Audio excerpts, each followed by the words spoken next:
Bonjour à tous, salut Tony. Salut Max, on est de retour pour une recette sucrée aujourd'hui. Un bon petit dessert, hein, ça te tente ça hein. Tout chaud. Voilà, aujourd'hui ça sera un crumble aux fraises.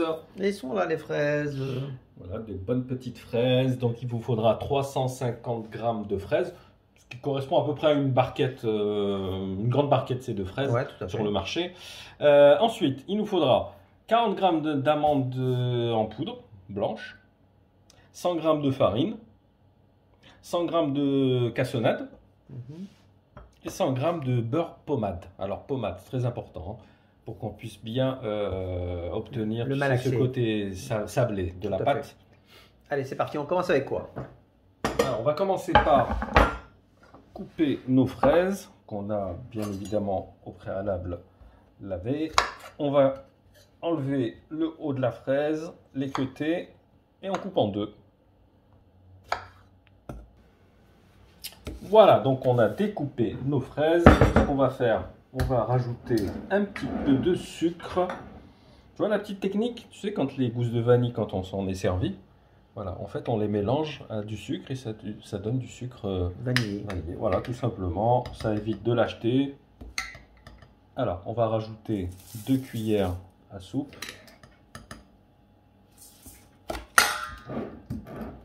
On va mélanger un petit peu.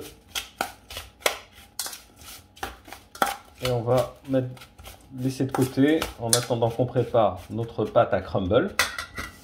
Alors dis-moi, c'est quoi cette pâte? C'est entre quoi? C'est entre la pâte c'est comme une pâte sablée, voilà, mais très friable. C'est ça l'avantage. En fait, on va tout simplement mélanger nos ingrédients. Alors, on va commencer par le sucre. Ensuite, on va mettre le beurre en pommade, très important. Donc, pensez à le sortir au préalable, au moins une petite demi-heure à l'avance. Au moins. Maintenant, il commence à faire chaud, donc ça va aller. Tu vois, c'est pas compliqué, on va tout mélanger. Alors, si on n'a pas de robot, on malaxe à l'ancienne, hein, avec les mains.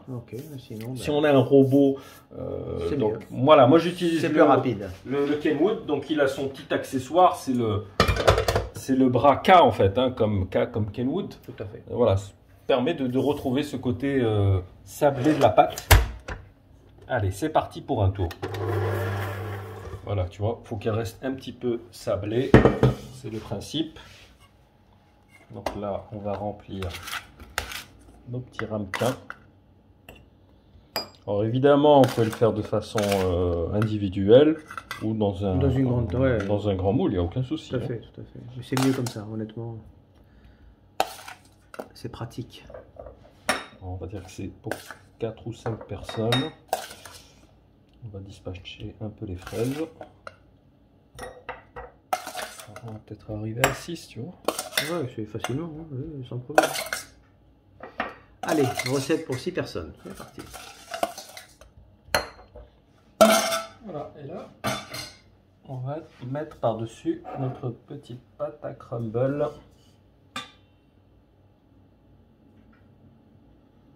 C'est pas la peine de la tasser, hein, c'est vraiment... Ah d'accord, c'est juste comme ça. Ouais, juste comme ça, tu vois. On la pose en fait. Ah, j'avais jamais vu ce genre de préparation. On a toujours l'habitude de voir. Tu vas voir le côté, tu sais, un petit peu croustillant, craquant de la pâte. Et en dessous, le côté fraîcheur du fruit. C'est très agréable ce mélange. Voilà, donc ce qu'on fait, on va préchauffer notre four à 200 degrés. On va les faire cuire environ 25 minutes. Hein, voilà, à surveiller. Il faut vraiment que la surface devienne bien dorée. Bien dorée. Et à ce moment-là, ce sera bon. Allez, à tout de suite pour la suite. À de suite. Et voilà, après une vingtaine de minutes, on a nos crumbles qui sont parfaitement dorés. Tu vois, tu as une bonne couche qui est bien croquante. Ils sont pas mal, là, ils sont jolis. Hein. Voilà, et l'intérieur, tu as un petit peu la fraise bien fondante. Voilà, ça rappelle un petit peu les granolas là, aux fruits rouges. Tout à fait, ouais, c'est très bon. Ah, bah, tu sais, les crumbles, en fait, bon, à la base, c'est vrai que c'est le plus classique, c'est le crumble aux pommes. Après, il y a les crumbles aux fruits rouges. Et puis voilà, on peut faire la recette comme on a envie. On peut rajouter des choses, par exemple de la poudre de noisette. On peut mettre également du sucre de coco aussi, que ça donne un très bon goût. Voilà, en fait, tu peux vraiment faire ce que tu veux avec le crumble. Hein. Ah ben écoute, c'est ce qu'on va essayer de faire ce soir, nous. Hein. Voilà, et accompagner alors à manger tiède ou froid, accompagné avec une bonne boule de glace vanille ou une bonne chantilly, tu vois. Malheureusement, on ne pourra pas les goûter tout de suite. Ils sont encore un peu voilà, chauds. là, ça sort du four, effectivement. Quand c'est trop chaud, pas possible. Tant pis pour moi. Allez, je vais patienter un peu. Tu vas pas prendre ton mal en patience. Absolument. Merci Max pour cette recette délicieuse.